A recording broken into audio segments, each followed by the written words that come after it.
बिस्मिल्लाहिर्रहमानिर्रहीम अस्सलाम वालेकुम। Welcome back to my channel इंस्पायरेंट।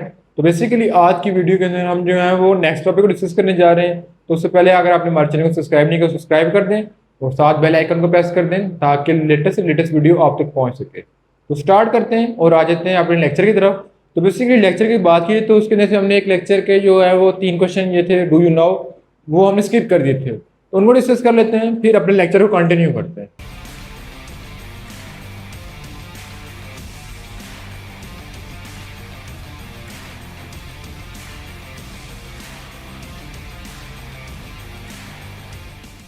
हमने बेसिकली स्किप किया गया था कि अब इसमें पहला क्वेश्चन है, ठीक है।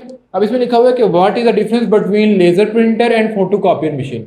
पहला क्वेश्चन आ रहा है कि लेजर प्रिंटर के अंदर और फोटोकॉपियर मशीन के अंदर फर्क क्या है, ठीक है।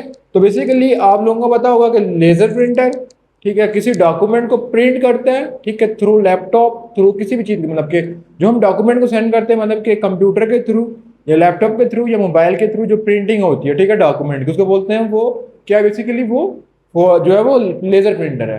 फोटोकॉपियर मशीन क्या होती है कि कोई भी डॉक्यूमेंट है हम मशीन के ऊपर रखते हैं, वो उसको स्कैन करके प्रिंट करता है, तो वो फोटोकॉपियर मशीन होती है, ठीक है। उसके बाद जो नेक्स्ट चीज है, अब अगर इनकी कॉस्ट की बात की है तो बेसिकली जो लेजर प्रिंटर है वो लेस कॉस्टली है और बेसिकली जो है वो कम्पैक्ट है, छोटा है। और जो हमारे पास फोटोकॉपियर मशीन है वो कॉस्टली है और हैवियर है, ठीक है। उसके बाद अगर बात कीजिए तो लेजर प्रिंटर वर्क फास्ट करता है और जो है वो फोटोकॉपी मशीन वो वर्क स्लो करता है। उसके बाद जो नेक्स्ट प्रॉपर्टी की बात की थे तो लेजर प्रिंटर जो है वो बेसिकली क्या है, जो लेजर प्रिंटर है उसकी क्वालिटी बहुत अच्छी होती है। जो फोटोकॉपी मशीन है उसकी जो है क्वालिटी वो इतनी अच्छी नहीं होती, ठीक है। अब लेजर प्रिंटर में जो हमारे पास जो है नेचुरल पिक्चर होती है उस तरह की हम ला सकते हैं, लेकिन फोटोकॉपी की मशीन में उस तरह की हम पिक्चर नहीं ला सकते, क्योंकि जिस तरह का हमारे पास डॉक्यूमेंट आएगा उससे उसकी पिक्चर अच्छी नहीं हो सकती, उसी तरह की आएगी, ठीक है। ये तो 3-4 मेन डिफरेंस है। उसके बाद लेजर प्रिंटर को हम स्कैन करते हैं किसी डॉक्यूमेंट को थ्रू लाइट, लेजर लाइट, ठीक है। फोटोकॉपियर में क्या कहते हैं कि उसको स्कैन किया जाता है, ठीक है, एक फ्लैश लाइट पड़ती है उस पेज के ऊपर से, फिर जो है वो उसके अंदर प्रोसेस होता है सेमी कंडक्टर का, कि उसमें जो लाइट एरिया बिहेव करता है एज अ कंडक्टर और डार्क एरिया बिहेव करता है एज अ इंसुलेटर, ठीक है। ये डिफरेंस है मैन। उसके बाद जो नेक्स्ट क्वेश्चन है कि state any two application of electrostatic. तो बेसिकली अगर हम अपने टॉपिक की बात करें तो उसके अंदर हमने इलेक्ट्रोस्टैटिक की 3 एप्लीकेशन पढ़ी हैं। कौन कौन सी? फोटोकॉपियर मशीन एक, लेजर प्रिंटर दो और इंक जेट प्रिंटर तीसरा। तो आप इनमें से कोई भी 2 एप्लीकेशन लिख सकते हैं तो वो उसकी एप्लीकेशन में आ जाएगा, दैट्स ऑल। उसके बाद state any two hazard of electricity, यानी कि इलेक्ट्रोस्टैटिक के कोई से 2 नुकसान दिखे, ठीक है। इलेक्ट्रोस्टैटिक के जो फर्स्ट नुकसान है वो क्या है कि बेसिकली जब चार्ज बहुत ज्यादा होगा, ठीक है, यानी जब चार्ज बहुत ज्यादा होगा तो क्या होगा, उससे फायर एक्सप्लोजन होगी, ठीक है। फायर एक्सप्लोजन होगी, यानी जब चार्ज बहुत ज्यादा तो उससे हीट प्रोड्यूस होती है, जब हीट प्रोड्यूस होगी तो उससे एक्सप्लोजन का खदशा होगा, ठीक है। ये एक इसका मेन आ गया। दूसरा, जब हम हाई एल्टीट्यूड में मूव करते हैं, जब हम हायर एल्टीट्यूड में मूव करते हैं तो उसमें बेसिकली जो एयर होती है वो ड्राई होती है, ठीक है। तो इस वजह से जब हम किसी डोर के नॉब को, यानी डोर के जो लॉक होते हैं उसको टच करते हैं तो हमें जो है वो शॉक लगता है ड्यू टू इलेक्ट्रोस्टैटिक। तो 2 हो गए। अब तीसरा जो है वो मेन डिफरेंस के थंडरस्टॉर्म, ठीक है। थंडरस्टॉर्म में क्या होता है कि जब क्लाउड मूव कर रहे होते हैं, ठीक है, जब क्लाउड मूव कर रहे होते हैं उन पे बेसिकली नेगेटिव चार्ज होता है। और जो हमारे पास जितने भी मतलब कि बिल्डिंगें होती हैं, ठीक है, जैसे बिल्डिंग होगी, दरख्त होगी, ऊंची ऊंची बिल्डिंग होगी, उन पे पॉजिटिव चार्ज होते हैं, वो एक दूसरे को अट्रैक्ट करते हैं, तो वो थंडरस्टॉर्म यानी जो लाइटिंग होती है वो उस पर पड़ती है, तो उसको लिए बेसिकली जानी नुकसान भी होता है और माली नुकसान भी होता है। तो अक्सर औकात आपने देखा होगा कि जितनी मतलब कि ऊंची बिल्डिंग होती है उनको ग्राउंड किया जाता है, यानी जो ही थंडरस्टॉर्म का अटैक उन पे पड़े वो ग्राउंड हो जाए, ठीक है, ताकि बिल्डिंग के कोई मतलब जो है वो उस पर कोई जो है माली या जानी नुकसान ना हो, ठीक है। तो जितनी भी ऊंची बिल्डिंग है उनको ग्राउंड किया जाता है।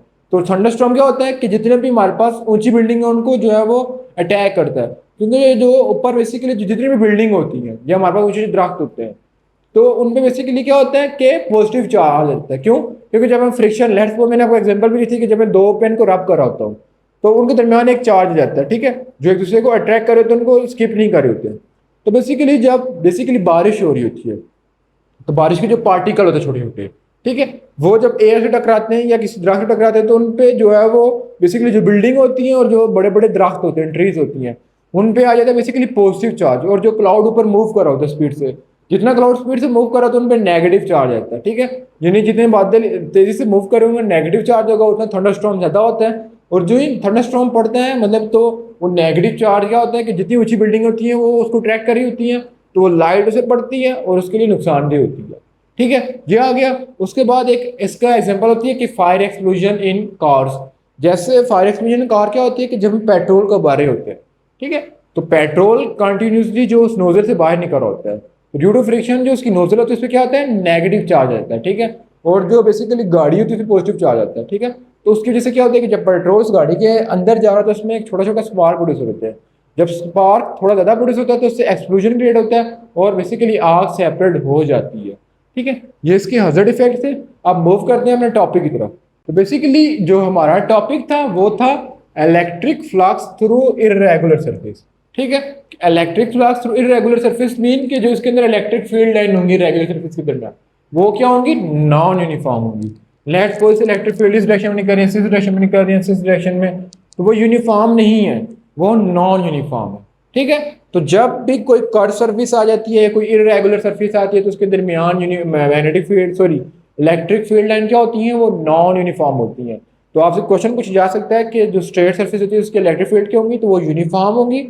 और क्लोज सरफेस और इरेगुलर की जो है वो क्या होती है, नॉन यूनिफॉर्म होती है, ठीक है। That is the main difference between uniform electric field and non uniform electric field, जिसको प्रीवियसली हम डिस्कस कर चुके हैं, ठीक है। तो आज के टॉपिक को स्टार्ट करते हैं।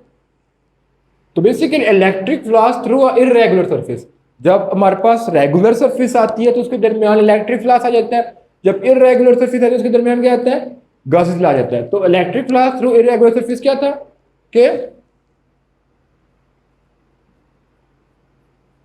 Electric flux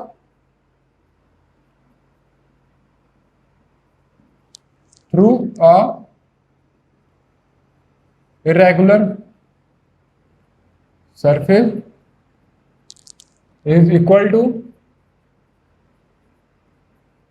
total charge enclosed in them divided by permittivity। अब बेसिकली क्या था कि इसको बेसिकली कहा गया जाता है गाउस लॉ, ठीक है। आप जो लिखा हुआ है कि जब हमारे पास इरेगुलर सरफेस होगी तो वो किसे कॉल होगी, total charge enclose in them, के बेसिकली लिखेगा टोटल चार्ज कितना है डिवाइडेड बाय परमिटिविटी के इक्वल, ठीक है। तो बेसिकली अगर देखा है तो मेरे पास इसमें एक चार्ज थोड़ा यार, इसमें मेरे पास बेसिकली डिफरेंट चार्ज हैं, Q1 Q2 Q3 Q4 Q5 Q6 Q, मतलब कि खत्म नहीं हो रहे, Qn तक चार्ज आ रहे हैं, ठीक है।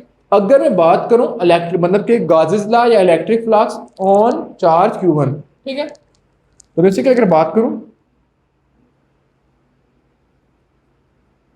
Electric flux on charge Q1, तो उसके लिए बेसिकली क्या हो जाएगा,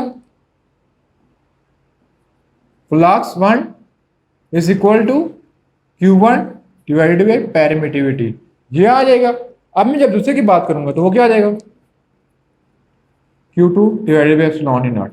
जब मैं बात करूंगा एप्सिलॉन एन की तो हो जाएगा Q3 divided by epsilon E not, ठीक है।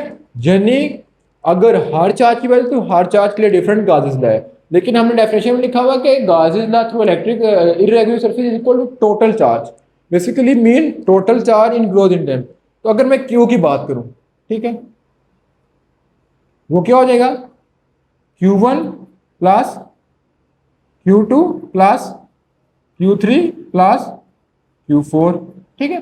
तो मैं अगर गाउस लॉ लिखूं ये टोटल इलेक्ट्रिक फ्लक्स निकालूं, वो किसे को हो जाएगी, total electric flux is equal to 1 2 up to n, ठीक है। अब इसकी वैल्यू इंप्लीमेंट कर लेता हूं,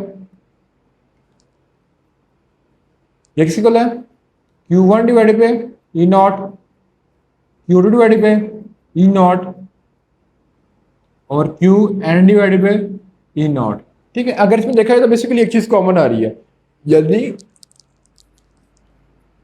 1 divided by E not common आ रहा है, ठीक है, बाकी क्या आ रहा है Q1 Q2 up to Qn। तो बेसिकली अभी हमने लिखा था कि total charge enclose equal to total charge equal हो जाएगा Q1 प्लस Q2, जितने भी इसके अंदर चार्ज होंगे उन सबके इक्वल हो जाएगा। ठीक है, तो इसको रिप्लेस कर देंगे 1 एप्सिलॉन ई नॉट और ये Q। ठीक है, अब इस Q का मतलब क्या है? Total charge enclosed in the irregular surface. ठीक है, ये बेसिकली इसका क्या हो गया, आंसर हो गया। तो बेसिकली आज की वीडियो के अंदर हमने जो है पहले वो जो हमारे पास 3 टॉपिक रहे थे कि हमारे पास डिफरेंस बिटवीन लेजर और फोटोकॉपी मशीन, वो हमने डिस्कस किया। फिर उसके नेक्स्ट हमने बताया कि एप्लीकेशन क्या इलेक्ट्रिसिटी की, वो डिस्कस किया और उसके नुकसान बताए। तो उसके बाद हमें नेक्स्ट टॉपिक डिस्कस किया electric flush through an irregular circuit. ये थी बेसिकली आज की वीडियो जिसके अंदर हमने 2 टॉपिक कवर किए। इंशाल्लाह नेक्स्ट टॉपिक के अंदर हम एप्लीकेशन ऑफ गॉसेस लॉ को डिस्कस करेंगे डिटेल में। तो इंशाल्लाह मिलेंगे नेक्स्ट पार्ट में, तब तक अल्लाह हाफिज़।